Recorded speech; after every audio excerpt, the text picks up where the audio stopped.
So the answer is vulnerability. And when I speak of vulnerability, I mean an openness to be seen, an openness to experience, an openness to be your whole self. I also like Brené Brown's explanation of vulnerability. You know, she's a thought leader on shame and guilt, and she talks about openness as a willingness to be brave enough to sit with the uncertainty of whatever it is you're experiencing, and to risk something, losing something, and risk emotional exposure, like being seen. Like, if you don't have vulnerability, it's very hard to connect like authentically with people. And dare I say, I don't see how you're going to tap into the feminine energy inside of you if you are not being vulnerable. Hey, welcome to my channel. This is Spirit Soul Sense, information for your soul. I am Shareece, and I love talking all things love, relationships, sex, all that good stuff. And I really find it interesting, the content that's out there for femininity.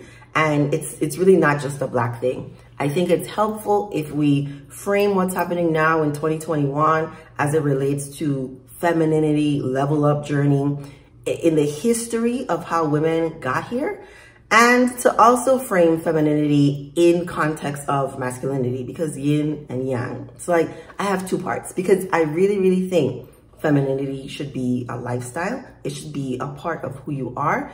And I also think in the context of femininity, masculinity, there are sort of rules to follow, guidelines that are very helpful for men and women to come together in healthy, happy relationships. If you understand the history of oppression of women across the world, you will understand how we got here. I tell people I think the Me Too movement is an extreme response to extreme oppression, and that everything is coming back to balance, and femininity is being valued again. It wasn't. It was really being suppressed, but femininity is being valued again. When I was 19, maybe, when I was 19, I was having like a whole awakening in my early 20s, very young adulthood, and I remember consciously thinking, wait, femininity is not weakness. Because part of what I had seen, or part of what I had conceptualized, was that femininity was weakness. I've always been very feminine, very feminine, and thought that it stopped me from getting things. And now I understand femininity as power, as something that's powerful, as something that can help me get the things that I want in life. One of my problems with the femininity or level up content is it seems so much about appearances, like performing femininity. It's very important what you wear, how you present yourself, but feminine energy is more important than anything you could possibly wear.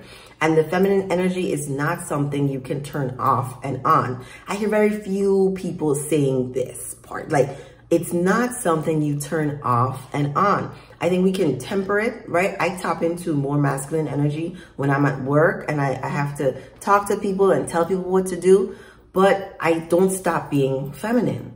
Like, the majority of my being is still feminine. And I'm not carrying this over masculinized energy everywhere with me. I have another video on divine feminine, is it divine feminine? Or masculine feminine dynamics and the differences, and at the core, what it means. Like, what does femininity mean? It does not mean you're weak. It does not mean you're a pushover. It does not mean you don't have any opinions. I'm a very opinionated woman, but I still respond very well to masculine men, which is like the second part of my video, in that femininity cannot exist without the masculine. And there's nothing wrong with masculinity, and there's nothing wrong with femininity. We can get to problems when there's toxic femininity, toxic masculinity, when people are using their energies for, you know, negative things, or to try to control or manipulate people into doing things for them, or like, that's a whole different thing. But if we're talking about the divine masculine, the divine feminine, look at my video. And then there's this other part of femininity, right? That femininity cannot exist without masculinity. It's the yin and the yang. And I really appreciate one of my subscribers. He has a video on modern relationships, Stephen Hernandez. I'll link that in the description box. And I really like the way he described the history of relationships and how things have changed, right? Women do not need men for their money. And men, I mean, don't really need women for building a family. Like, There's so many out of wedlock children. Men can cook for themselves. Men can hire someone to clean up for them. Like, they don't need a woman for that. And so in the context of modern relationships in 2021, what is the purpose of people getting together if they're not going to start a family? Companionship. We're at the point where we pick people we like. We pick people who we want to be around, not people who we have to be around. And I'm not sure that's a bad place to be. I really enjoy the option of saying, this isn't working for me, deuces. Instead of thinking, shucks, I need him because how else am I going to pay the rent? You know, he's the father of my kids.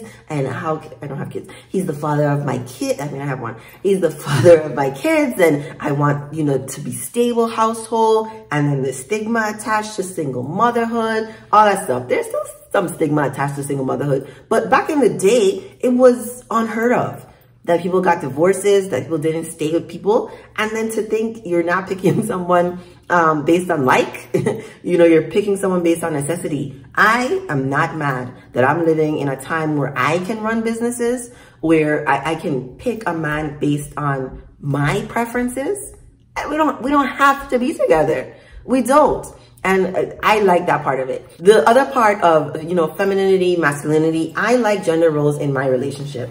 I think that's a helpful guideline. And so we saw the extreme of gender roles in, you know, the past times when women really had no voice. Women, you know, were almost looked at as property, couldn't vote, all that kind of stuff. The rules were so clear of what a woman's role was and what a man's role was. And now we can get to decide what of that we keep and what of that we don't keep, which makes modern relationships difficult because there's so many different levels of people looking for so many different things. You have some people who really want a traditional lifestyle when they aren't really traditional themselves. You have people who want to go 50-50. And then you have all these people back and forth with each other. You know, some women are taking care of men. And is anything really wrong with that? I say do whatever makes your heart happy.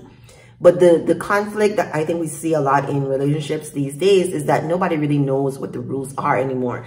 And those rules were very helpful guidelines for people getting together and staying together.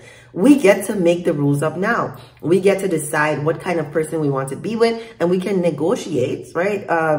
Jordan Peterson talks about find someone you can negotiate with, right? Find someone you can figure out chores with. What is dinner going to be like? Who's cooking what? What are we going to do with the finances? Because it's really not about who's doing the most of this and who's doing the most of that. It's like over time, as you guys are building your lives together, how can you communicate effectively to meet whatever your goals are? So if you're a feminine woman, then you should be looking for a masculine man. I recommend, like, for myself, I need a man with more masculine energy than I do. I'm a very ambitious woman, so it means I probably have more masculine energy than, you know, some women who have no desires of creating something big.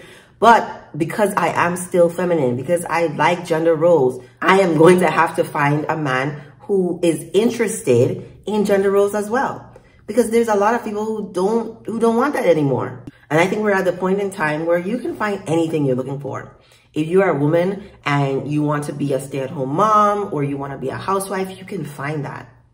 You can find that. If you're a man and you want a stay-at-home mom, a housewife, you can find that. If you're a woman who wants to take care of a man, you can find that too. If you guys want to split everything 50-50, you can find that too. I don't think it's helpful to demonize the different types of relationships, partnerships, because I talk about polyamory on my channel as well. There are different strokes for different folks. And if people are happy, they can stick with that. And so just because something works for me doesn't mean it's going to work for somebody else. And I don't think traditional relationships are at the peak or the pinnacle or the must-have type of relationship to have. I think whatever it is that you're looking for, whatever is going to make you happy is the pinnacle in your life. Like, that's it. The point of the matter is to do whatever you want and forget about what anyone else thinks. Do femininity for you first. Do it as a lifestyle. Practice being vulnerable with other people. And I think your life will flourish. Like, I really do think so, especially if you do that in conjunction with gratitude work. You know, I love gratitude work. And in being kindest to the people closest to you. Let me know what you think in the comments. Remember to like, subscribe, share this video with someone you think it may help. And thank you for watching.